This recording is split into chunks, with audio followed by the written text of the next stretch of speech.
This is not your average ice cream truck story. An old-fashioned ice cream truck cruising the summer streets of West Virginia would be a worthy story anyway, especially as kids and parents hear the sounds of Mary Had a Little Lamb and Frosty the Snowman and other childhood classics tinkling through their neighborhood, and children come running, clutching dollars in their fists. This ice cream truck story starts with this young fellow, Jacob Lee Lowe, a 28-year-old autistic man in Barbourville, West Virginia. He's a pretty cool kid. We've worked very, very hard to back up Jacob's story a little bit. We adopted him as an infant. He was diagnosed failure to thrive. He was unfortunately abandoned in the woods. One day, he told his mom he wished for an ice cream truck. It was in the fall. He came to me and said, "Mom, I want an ice cream truck."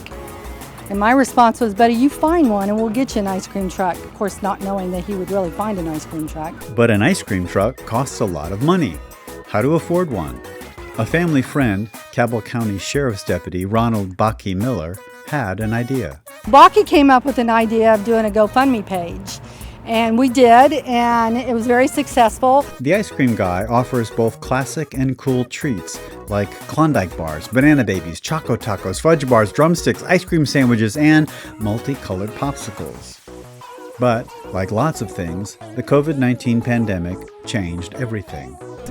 Official start date wasn't supposed to be till May 1st, but because of COVID, a lot of people were sad and kids were stuck at home and parents were stuck at home, so we decided we would just start venturing out and made a lot of people happy. A chunk of their sales, which includes not just ice cream but masks and stickers, Jacob's brainstorm, goes toward a good cause. We do sell masks. That was Jacob's idea, and the proceeds of that goes to Autism Awareness. We sell decals, and that goes to Autism Awareness.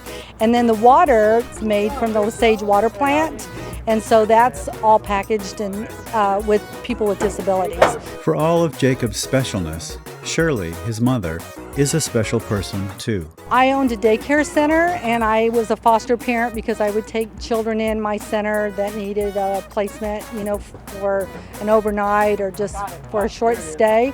I wasn't looking to adopt. When they called me on a Friday at 4:30 and said, "We have a baby, will you take him?" my response 3 times was no, because I didn't want a baby, and I was having a party that evening for my husband. It was his birthday.